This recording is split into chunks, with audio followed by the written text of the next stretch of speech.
heads of government, heads of state, heads of state.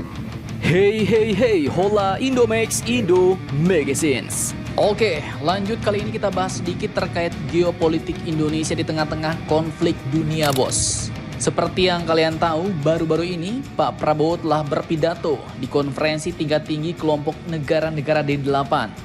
Nah, D8 itu adalah Organisasi Kerjasama Ekonomi Developing Aid atau D8, di mana mereka telah menggelar konferensi tingkat tinggi atau KTT ke-11 di Mesir pada Kamis 19 Desember 2024 kemarin. Anggotanya adalah Bangladesh, Mesir, Indonesia, Iran, Malaysia, Nigeria, Pakistan, dan juga Turki. Dan beberapa pemimpin negara lain pun juga ikut datang, bos, seperti contohnya pemimpin Palestina. Nah, di sini ada hal yang cukup mencengangkan, bos. Di mana saat Pak Prabowo akan memulai pidatonya yang langsung menegaskan dukungan terhadap Palestina, tiba-tiba terlihat beberapa delegasi keluar alias walk out dari KTT tersebut. Dan salah satunya ternyata adalah Bapak Erdogan, presiden alias pemimpin negara Turki.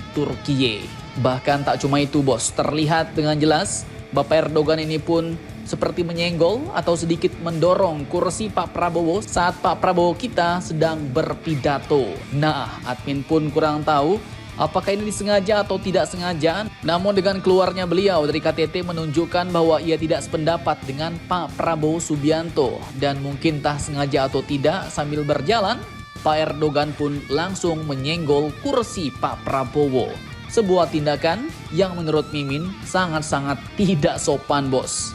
Apalagi ada isu-isu Turki menolak transfer teknologi bom pintar MAM-L dan KCR ke Indonesia. Nah loh, ini presiden Indonesia, bos. Kalau nggak suka jangan disenggol-senggol, ya kan? Nah, pertanyaannya, lantas apakah isi pidato Pak Prabowo sehingga Bapak Erdogan yang notabene pemimpin negara muslim malah walk out? Dan apakah penyebabnya menurut Mimin?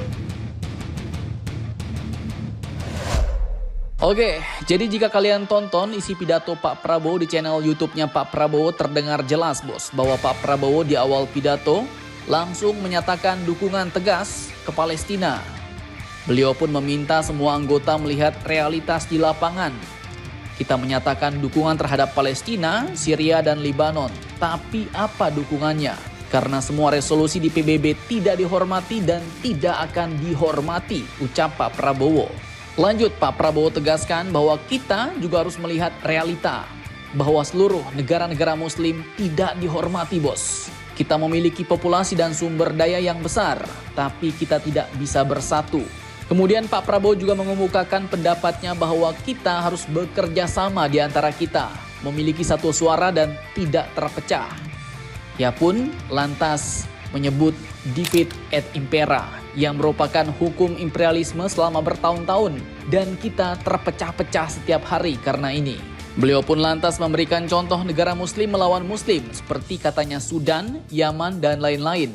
Dan bagaimana kita akan membantu Palestina, katanya, kalau kita saja tidak bersatu. Kita selama ini hanya menyerukan dukungan. Dan Pak Prabowo pun berkata, maaf harus mengatakan ini. Mari kita menyadari apa yang sedang terjadi terhadap negara-negara muslim, bahwa kita sedang tidak dihormati dan mereka tak peduli dengan suara kita.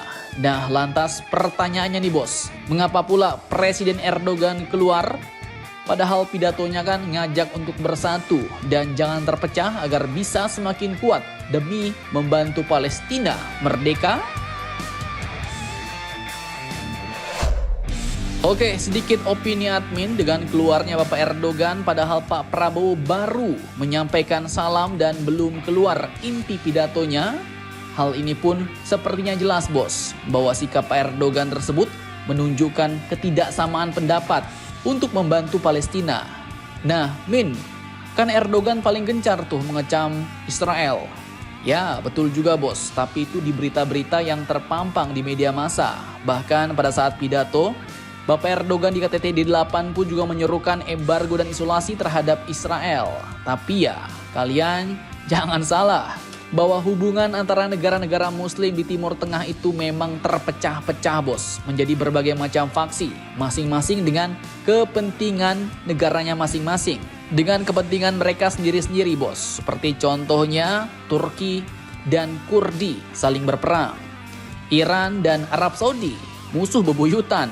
Bahkan meskipun kali ini Turki koar-koar mengecam Israel, namun Turki sendiri ya setahu admin masih memiliki hubungan dengan Israel bos. Seperti contoh, kedubes, kedutaan besar Israel untuk Turki dan sebaliknya masih ada. Apalagi Turki sendiri merupakan negara anggota NATO dan jelas-jelas ia merupakan antek-antek Amerika. Di mana baru-baru ini Turki pun mau kembali kabarnya membeli F-35 Amerika.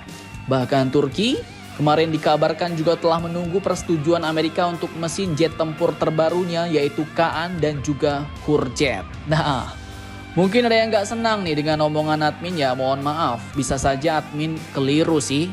Ini kan pendapat ya kan.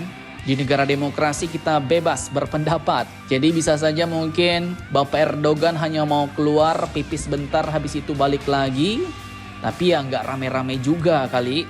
Dan selama pidato Presiden Prabowo jelas tak terlihat Bapak Erdogan balik ke tempat asalnya. Nah, pertanyaannya lagi nih bos, apakah ini ada hubungannya dengan isu penolakan TOT, transfer teknologi senjata dari Turki kepada Indonesia? Oke lanjut.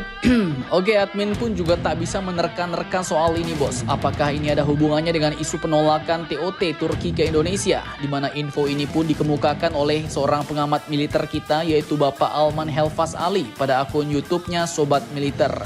Namun yang jelas, menurut beliau yang ditolak hanya untuk teknologi bom pintar MAM-L dan juga kapal KCR.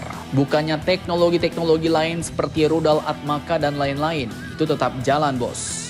Dan admin pun kurang tahu apakah tragedi walkout ini akan berpengaruh ke dalam kerjasama pertahanan antara Indonesia dan Turki. Nah, silahkan kalian cari-cari infonya bos. Kemudian di lain sisi jika Presiden Erdogan walkout, beda cerita dengan PM Malaysia yang ternyata mendukung penuh Pak Prabowo bos. Melalui akun Instagram resminya, beliau pun mengatakan bahwa saya sampaikan dukungan penuh terhadap ucapan sahabat karib saya, Presiden Prabowo Subianto semasa sidang kemuncak D8 baru-baru ini di Kaherah, Mesir.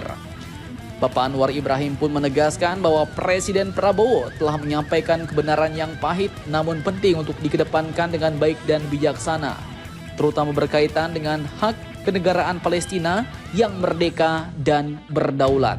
Justru katanya Malaysia dengan tuntas dan tegas mendukung kepengurusan Bapak untuk D8 di tahun 2026. Saya menantikan kerjasama erat dengan Indonesia untuk memastikan ia menjadi organisasi yang lebih dinamik dan terangkum. Dan sebagai negara serumpun, Malaysia akan bersama dalam lipatan sejarah ini bagi mengangkat suara rakyat negara-negara membangun. Tegas Bapak Anwar Ibrahim. Nah, jadi bagaimana menurut kalian tentang hal ini? Jangan lupa komentar, tetaplah kalian barbar dan jangan santuy terus. Demi Indonesia tangguh, salam Indomax, Indo Magazines.